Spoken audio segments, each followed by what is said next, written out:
जय हिंद साथियों, थार क्लासेज में आपका स्वागत है। आज का जो अपना टॉपिक है ये उत्सर्जन तंत्र है। ये जीव विज्ञान का बहुत ही महत्वपूर्ण और बहुत ही इंपॉर्टेंट टॉपिक है। इस टॉपिक को आज हम एग्जाम की दृष्टि से कंप्लीट कर देंगे। उत्सर्जन तंत्र किसे कहते हैं, एक बात ध्यान रखना, जिसके पीछे तंत्र जुड़ा हो इसका मतलब अब आपको एक अंग नहीं पढ़ना है, बहुत सारे अंगों का अध्ययन करना होगा।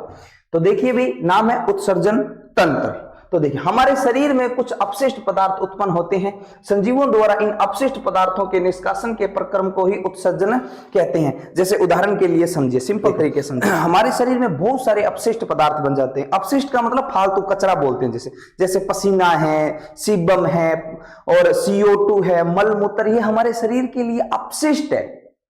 इन अपशिष्ट पदार्थों को त्यागना बहुत जरूरी है। बिल्कुल सर है। तो देखिए, अपशिष्ट पदार्थ, इन्हें साइंस की भाषा में कहते हैं उत्सर्जी पदार्थ। जो फालतू चीज है ना, उसे उत्सर्जी पदार्थ। और इन पदार्थों को, जो ये उत्सर्जी पदार्थ है, इनको बाहर निकालने वाले अंग है, उन्हें बोलते हैं उत्सर्जी अंग।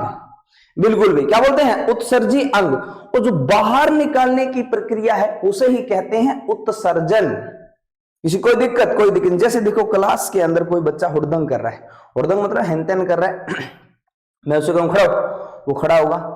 अब वो बच्चा इस क्लास के लिए फालतू है, तो जो फालतू चीज है उसे बोलेंगे साइंस की भाषा में उत्सर्जी पदार्थ। मैं उसको कहूंगा चल बाहर, तो देखो वो अब बाहर जाएगा, लेकिन बाहर किसने किया? मैंने किया, तो मैं हूं उत्सर्जी अंग। अभी जो बाहर निकालने की प्रक्रिया है इसे ही कहते हैं उत्सर्जन।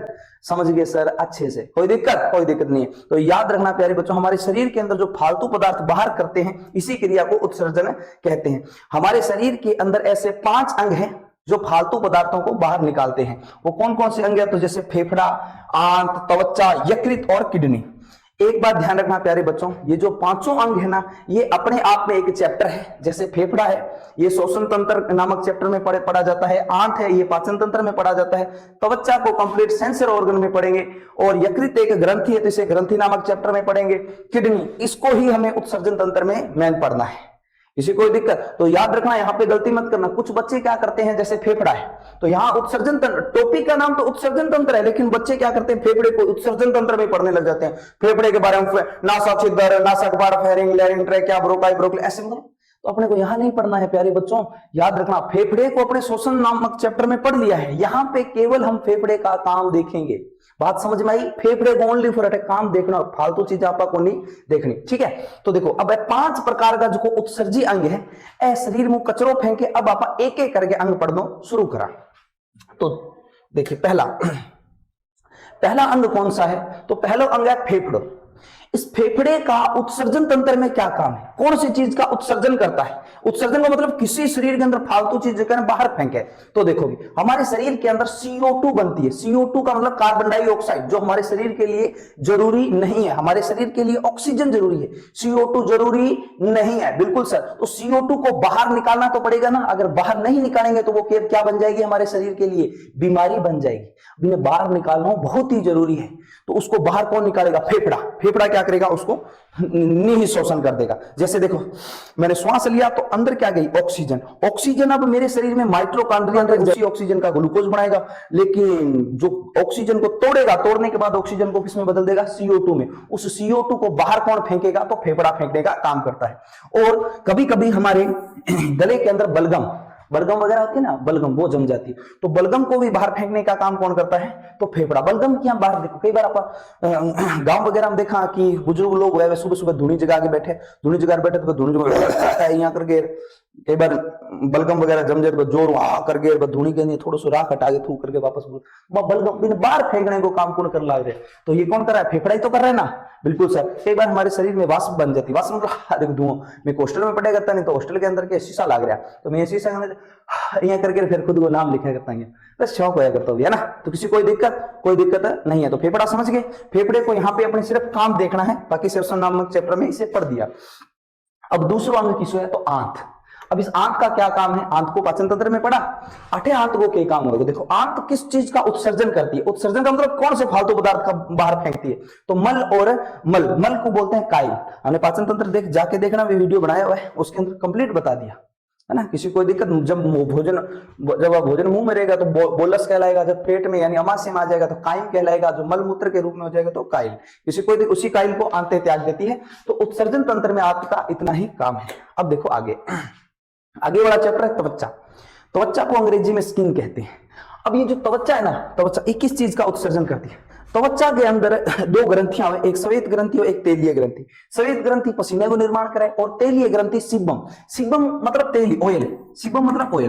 तो सुबह सुबह कई बार ना सोते सोते उठोगा नहीं तो था नाक के ऊपर हाथ फेरिया, हाथ फेरोगा नहीं, नाक के अंदर ना उंगली डाल लेगा गुरुजी, नाक के अंदर कौन डालने उंगली? आप सुबह सुबह थे उठो जो नाक पर हाथ फेरोगा तन चिपचिपो पदार्थ मिलेगा। भी चिपचिपे पदार्थ में क्या बोलांगा? ऑयल या फिर सीबम ही बोलांगा। केवल चिपचिपी पदार्थ हो जाए, चिपचिपी त्वचा हो जाए तो वो क्या हुआ? सीबम हुआ। इस सीबम को बाहर फेंकने का काम त्वचा। इसका उत्सर्जन कौन करती है? त्वचा। कई बार शरीर के अंदर पसीनो नमक, पानी पसीनो नमक ज्यादा हो जाए तो श्वेत ग्रंथि के भी नमक ने पसीने के रूप में बाहर फेंक दे, और कई बार पानी ज्यादा हो जाए तो त्वचा के भी पसीने के रूप में बाहर फेंक दे। किसी कोई दिक्कत? तो त्वचा का इतना ही काम है उत्सर्जन में कि सीबम का उत्सर्जन करती है, पसीने का उत्सर्जन करती है और नमक का उत्सर्जन करती है। नमक के अंदर सोडियम होता है जो ब्रेन के अंदर सूचना पहुंचाने का काम करता है। चौथा अंग कौन सा है अभी? तो लीवर। इसको हिंदी में यकृत कहते हैं, उर्दू में जिगर कहते हैं। इस लीवर का क्या काम है? लीवर बहुत ही महत्वपूर्ण काम करता है। ये लीवर क्या करता है? हमारे शरीर के अंदर बहुत खतरनाक पदार्थ बनता है जिसके ने बोला अमोनिया। अमोनिया को यूरिया में बदलने का काम लीवर करता है। ये जो अमोनिया ये खतरनाक पदार्थ है। इस खतरनाक पदार्थ को 2 से 3 घंटे के लिए लीवर क्या करता है? यूरिया में बदल देता है। ये यूरिया कम खतरनाक होता है और ये किसको दे देता है? ये फिर लीवर किडनी को दे देता है। तो किडनी क्या करती है? उससे पेशाब के रास्ते से बाहर निकाल देती है। यही अमोनिया 2 घंटे तक यूरिया कौन बना देता है? लीवर। लेकिन यूरिया 2 घंटे के बाद वापस क्या बन जाता है? अमोनिया बन जाता है। और अमोनिया इतो खतरनाक हो है, खतरनाक बताऊं कितो है। देखो कई बार आप रेलवे स्टेशन पर कभी रेलवे स्टेशन गए होना थे तो बाहर होगा नहीं रेलवे स्टेशन तो बाहर दीवारा बनेडी हुए, लोग अधिकतर बैठी आपको काम निपटा दे, पेशाब वगैरह बैठी करे। तो जो दीवारा पर जब पेशाब करने लगे नहीं, जो कोई दीवार नई दीवार बनी है तो बटे पेशाब करने लगेगा तो 1 महीना अगर लगो लग बटे पेशाब करेगा नहीं तो भी दीवार को मेकअप उतार देगा। मेकअप को मतलब ऊपर वाले सीमेंट उतार देगा। अगर 1 और 1.5 साल में पेशाब करे नहीं तो पूरी दीवार का छेद कर देगा। इतो खतरनाक अमोनिया है। किसी कोई दिक्कत? और अमोनिया के कारण इतनी बदबू आवे, इतनी बदबू आवे, कई बार कोई बाथरूम का सार कर निकलो तो बदबू मारे, तो वो अमोनिया बदबू मारे, यूरिया बदबू को नहीं मारे। किसी कोई दिक्कत? तो आपसे प्रश्न कहेगा अमोनिया को यूरिया में बदलने का काम शरीर का कौन सा पार्ट करता है? किसी को कोई दिक्कत? लीवर। कोई दिक्कत नहीं है। अब देखिए हमने 4 प्रकार के उत्सर्जी अंग पढ़ लिए। अब हम 5वां पढ़ते हैं उत्सर्जी अंग। ये ही सबसे मेन है भी। इसका नाम है किडनी या फिर इसे हिंदी में बोलते हैं वृक्क या फिर उर्दू में गुर्दा। ये 5 उत्सर्जी अंगों में से सबसे मुख्य उत्सर्जी अंग कौन सा है? तो याद रखना भी किडनी। ठीक है। अब किडनी ये देखो 2 हमारे शरीर में किडनी की संख्या 2 होती है, एक राइट होती है एक लेफ्ट होती है। इस किडनी के ऊपर एक छोटी सी ग्रंथि लगी होती है जिसे अधिवृक्क कहते हैं या एडिशनल ग्लैंड कहते हैं। ग्लैंड यानी अंग्रेजी में ग्रंथि को ग्लैंड कहते हैं। और एक बात ध्यान रखना, ये जो राइट वाली जो किडनी है ये थोड़ी सी नीचे, राइट वाली किडनी थोड़ी सी नीचे धसेड़ी है।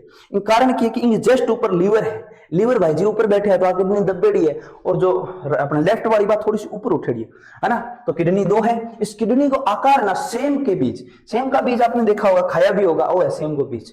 सेम के बीज के आकार की किडनी की आकृति होती है और एक किडनी को भार लगभग 140 ग्राम है और किडनी की संख्या 2। ये चीज तो आपको पता चली गई थी। अब देखो किडनी के अंदर 2 नसा निकले, जिस नसा ने बोला मूत्र वाहिनी, क्योंकि किडनी देखो किडनी पेशाब को निर्माण करे तो वो पेशाब कटे ना कटे तो स्टोर होना चाहिए, बिल्कुल सर होना चाहिए। और कोई रास्ते हो तो जाओगे बिल्कुल, तो जिस रास्ते से किडनी ने बनाया, किडनी ने किसको दे दिया? तो मूत्र वाहिनी। अब ये मूत्र वाहिनी क्या है? आगे एक पेशाब की थैली हुई है जिसने बोला मूत्राशय।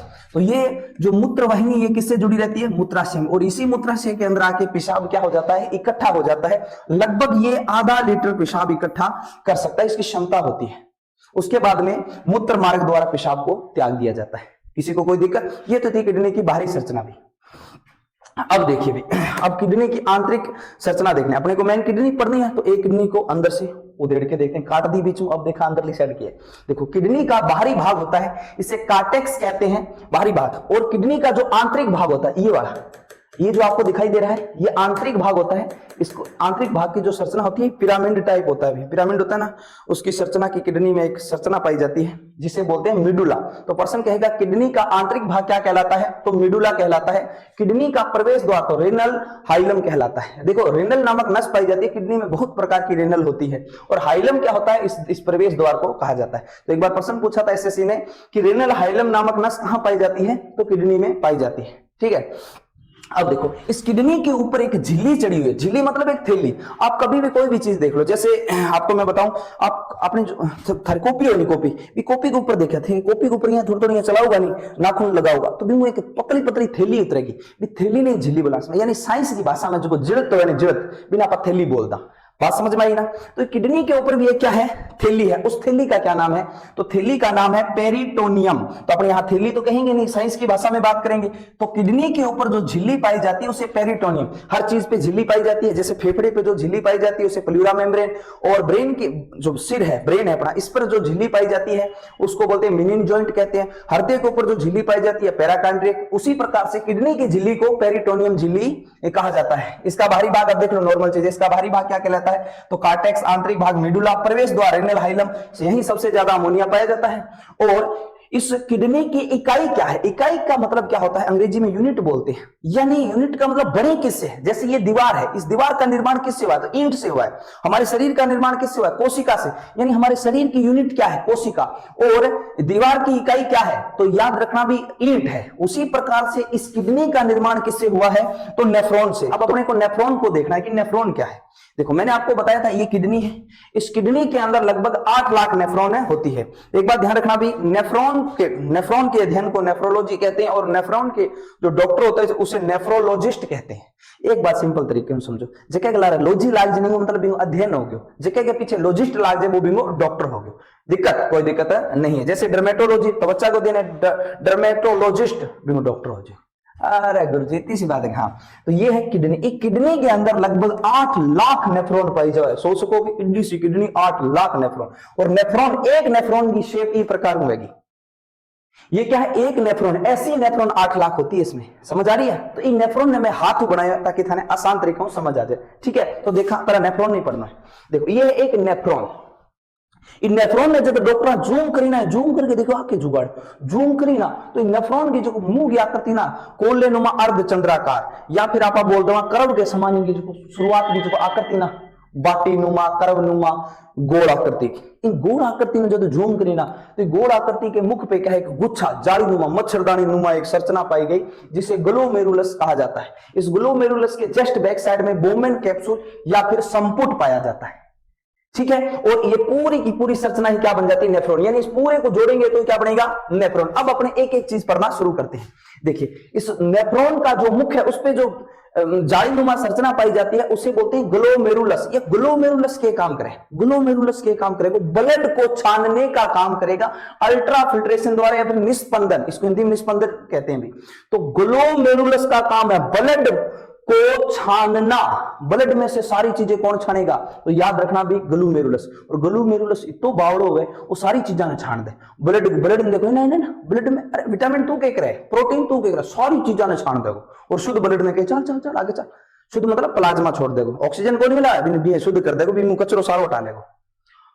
अब इसने क्या कर दिया, ब्लड को शुद्ध कर दिया, कौन सी विधि द्वारा, अल्ट्रा फिल्ट्रेशन द्वारा। और रक्त के सभी कणों को छान दिया। तो पीछे बैठा रहता है बोमेन। बोमेन कहता है अरे भाई ये क्या कर दिया तूने, ये कह रहा मुझे नहीं पता, अब जो मैंने कर दिया वो कर दिया।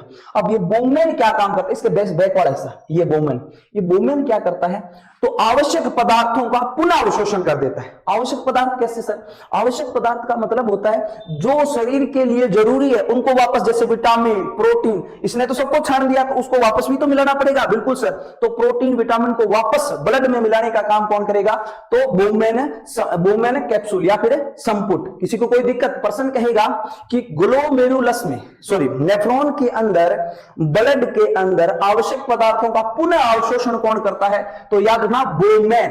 किसी को कोई दिक्कत, ये क्या करता है, यूरिया को भी छानता है। ब्लड को छानने का काम ग्लोमेरुलस और यूरिया को छानने का काम कौन करता है, तो याद रखना बोमेन। बोमेन क्या करता है, यूरिया को छानता है। और कौन सी विधि के द्वारा छानता है? तो डायलिसिस, इसको हिंदी में अपोहन विधि कहते हैं। डायलिसिस का मतलब होता है उसमें से अपने ब्लड में जो आवश्यक पदार्थ है उनमें से ब्लड को अलग कर देना, विटामिन प्रोटीन को अलग कर देना। ब्लड को तो देखो, ब्लड को जो आवश्यक पदार्थ होंगे ना उसको किसके रास्ते भेज देना, यहां से एक पाइप निकली रहती है, वापस किसमें मिला देता है? तो रक्त वाहिनी में मिला देता है। और जो यूरिया वगैरह होता है उसे इस रास्ते में भेज देता है, और ये फिर किडनी क्या करती है? मूत्र मार्ग द्वारा इसे यहां भेज देती है, और उसके बाद में इसे हम शरीर से बाहर त्याग देते हैं। तो किसी को कोई दिक्कत? पर्सन कैसे पूछेगा कि नेफ्रॉन के अंदर ब्लड को छानने का काम कौन करता है? तो ग्लोमेरुलस, ठीक है। कहेगा यूरिया को छानने का काम, तो याद रखना भी क्या नाम है इसका? बोमेन। पुनः अवशोषण का काम तो बोमेन। कौन सी विधि द्वारा? डायलिसिस। कई बार कईयों की किडनी खराब हो जाती है तो वो डायलिसिस वगैरह करवाते हैं, और ये नेफ्रॉन क्या करती है? यूरिया का निर्माण करती है, फिर इस रास्ते भेज देती है। डायलिसिस विधि क्या होती है? तो ये देखिए, ये डायलिसिस विधि है। कई बार कईयों की किडनी खराब हो जाती है तो वही प्रक्रिया बाहर करवा दी जाती है डॉक्टरों के द्वारा। तो डॉक्टर क्या है, इस प्रकार की मशीन होती है, व्यक्ति को इस पर इन्हें देखो 2 पाइपा लगा दी, एक पाइप में ब्लड आने लग रही है, दूसरी में वापस चढ़ने लग रही है। अब देखो भाई, डायलिसिस करवाने की भी तो एक टाइम है। किडनी कम खराब हुआ है तो वो मान लो 2 महीना बाद करवावे, 3 महीना बाद। कई की किडनी बहुत ज्यादा खराब हो तो बिना 1 हफ्ते में 2 बार भी करवानी पड़े। अभी डायलिसिस की प्रक्रिया जो मरीज है किडनी कितनी खराब है भी पर निर्भर करे। समझ गया नहीं? किसी को कोई दिक्कत? कोई दिक्कत? किडनी के कार्य, किडनी क्या करता है? तो रक्त को छानता है। याद रखना प्यारे बच्चों, रक्त को छानता है, शुद्ध नहीं करता है। शुद्ध करने का काम फेफड़ा करता है। ये प्रश्न हजारों बार पूछा जाता है और एग्जामिनर यही फंसाएगा, कहेगा कि किडनी अपने रक्त को शुद्ध करने का काम तो फेफड़ा, रक्त को छानने का काम तो याद रखना प्यारे बच्चों कौन करता है? किडनी। जैसे पानी पिया, इस पानी को ब्लड लेके घूमेगा पूरे शरीर में, कोशिका पानी चाहिए, पानी चाहिए, कोशिका पूरा पानी दे। अब जो कोशिका पानी की जरूरत है बाबा कोशिका पानी ले लेगी, और जबकि कोशिका पानी की जरूरत नहीं है क्या मिलेगी? अपने जितना पानी पीते हैं ना उतना पेशाब नहीं करते हैं भी। कुछ कोशिका के अंदर भर जाए, लेकिन जो को बच जाए फिर ब्लड जाओगे कि किडनी किनारे भाई पानी छान दे रहे, बहुत ज्यादा पानी है, तो आगे सब कोशिका ने बांटे, अब तू ये करे पानी छान दे और मैंने जान दे वापस पानी नहीं चीजें जान दे। तो किडनी क्या करेगी? पानी छान देगी। क्या करेगी? पानी छान देगी और रक्त में वापस भेज देगी। किसी कोई दिक्कत? तो याद रखना, रक्त को छानने का काम कौन करता है? तो किडनी। रक्त को शुद्ध करने का काम कौन करता है? तो फेफड़ा। फंसना मत प्यारे बच्चों। एक ध्यान रखना, इसका काम दूसरा क्या होता है? पेशाब का निर्माण करना। ये तो नॉर्मल है भी, ठीक है। यहां पे भी आपको फंसाएगा, बोलेगा अम्ल व क्षार को नियंत्रित करता है या फिर पीएच को नियंत्रित। देखो अम्ल और क्षार को बैलेंस कौन कर देता है? तो याद रखना किडनी। देखो अम्ल और क्षार को अपने पीएच बोल सकते हैं। पीएच का मान पूरा 14 होता है, 7 अम्ल और 7 क्षार। उनको उदासीन कौन बना देता है? तो याद रखना भी किडनी। क्लियर? तो ये प्रश्न कई बार पूछा जाता है एग्जाम में, अम्ल और क्षार को नियंत्रित कौन करता है? तो किडनी। उसके बाद में जहर को निष्क्रिय करता है। जहर को मारता नहीं, उसको निष्क्रिय यानी बैलेंस कर देता है। शरीर में बहुत सारी चीजों का बैलेंस करता है किडनी, याद रखना भी।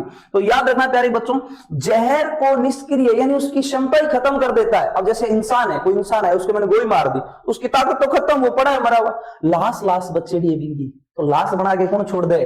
किडनी। लेकिन जहर छोटो मोटो जहर ने मार कौन दे? तो याद रखा लीवर। बात समझ में आ रही है? कई बार कोई शराब पीना हो नहीं, तो शराब पिए तो शरीर को किसो अंग खराब हो तो बच्चा आंख बंद कर गई, किडनी ठोक दे रहा है। भाई किडनी से पहले लीवर खराब होगा, क्योंकि लीवर छोटे मोटे जहर को मार देता है।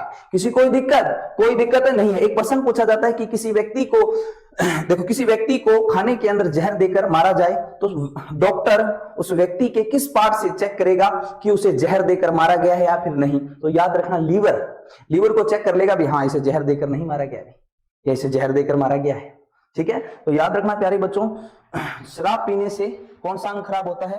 तो लीवर खराब। बहुत सारे ऐसे लोग हैं जो शराब पीते हैं, कुछ महिलाएं भी है जो शराब पीती है और वो ये भूल जाते हैं कि उनका भी परिवार है, उनका भी घर पे इंतजार होता है, लेकिन वह कौन ही माने। फिर सड़का में देखो पी के पड़े यार, फिर क्या भी हमारे अंदर सिंड्रोम की कमी है, बच्चे नहीं होते। अरे भाई शराब छोटे की है, चलो शराब पीते हो, लेकिन शराब के ऊपर भी आपको कुछ खाना चाहिए कि नहीं खाना चाहिए? नहीं, कहीं तो शराब इतनी पिए कि देख लो है पड़े भाई जी, और ये थैलो पड़े हो है, देखो चपला इकट्ठे है, दारू की बोतल। तो इन चीजों का भी अपने को ध्यान रखना चाहिए भी। शराब ने एक लिमिट, देखो शराब दुनिया पीती है, एक लिमिट होनी चाहिए, आप तालमेल होना चाहिए परिवार से आगे, लेकिन नहीं शराब ज्यादा पीने हो आदमी के के फक्र महसूस हुए, बस चलो अलग अलग सोच है, ठीक है। तो शराब वगैरह अपने को नहीं पीनी चाहिए। शराब पीने से देखो लीवर पर और कई बार शरीर पर नुकसान भी हो जाए भी। देखो जी मोटू भाई जी देख लो, आपका जाडिया हंस के ना रहे ठीक है भी।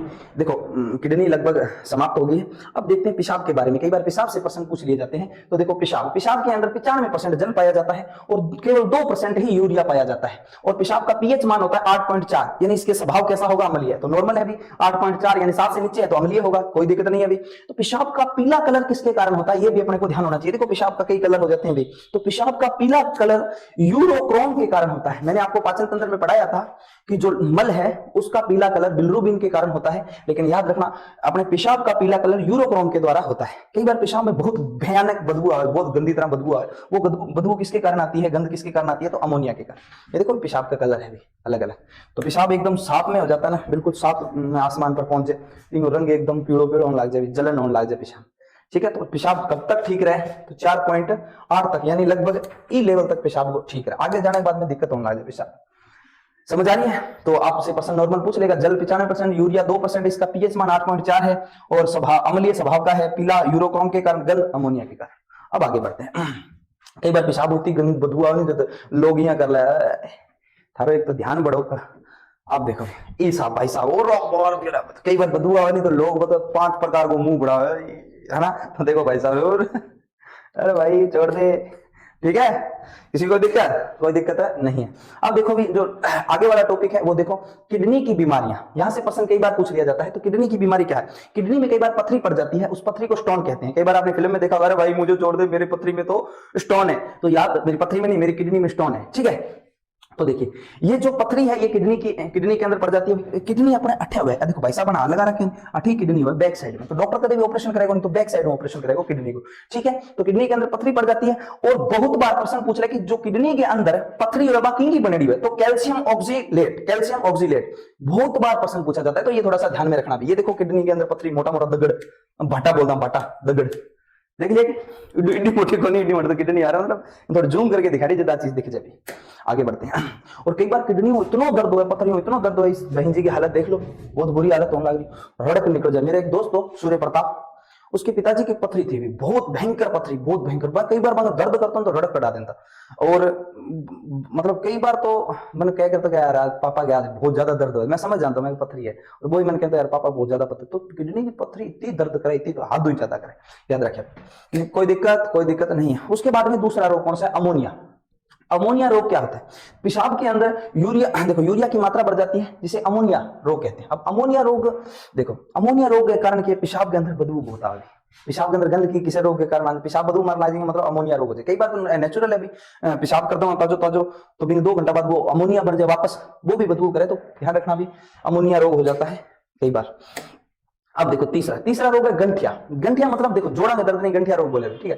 तो कई बार अपने ब्लड के अंदर यूरिया एसिड की मात्रा बढ़ जाए। यूरिया एसिड बहुत खतरनाक है। अपने गोडा के अंदर एक द्रव्य पाया जाओ, अभी तरलीय द्रव्य ने देखो द्रव पाया जाओ गोडा के अंदर, जो द्रव के करे अपने चलने फिरने में बहुत मदद करे। तो कई बार अपने ब्लड के अंदर यूरिया एसिड बढ़ जाने जगह कारण क्या है, ब्लड के अंदर नमक बढ़ गयो, अब यूरिया बढ़ गयो, यूरिया के गोडा के नीचे जितो भी गलीस हुए तेल अभी सागे घीस के ले जाए। अब घीस के ले जाने तो गोडा पर बहुत ज्यादा प्रभाव पड़े, सारा जोड़ के होगा जाए, दर्द होगा जाए। तो देखो नहीं कि गांव में बैठेगा नहीं तो कई बार यहाँ खड़े रहो, कई देर यहाँ खड़े रहो, अब चला यहाँ करके बस। तो कौन सा रोग हो गया, गंठिया रोग। किसके कारण हो गया, तो यूरिया की मात्रा, यूरिया एसिड की मात्रा बढ़ शरीर में ज्यादा बढ़ गई है।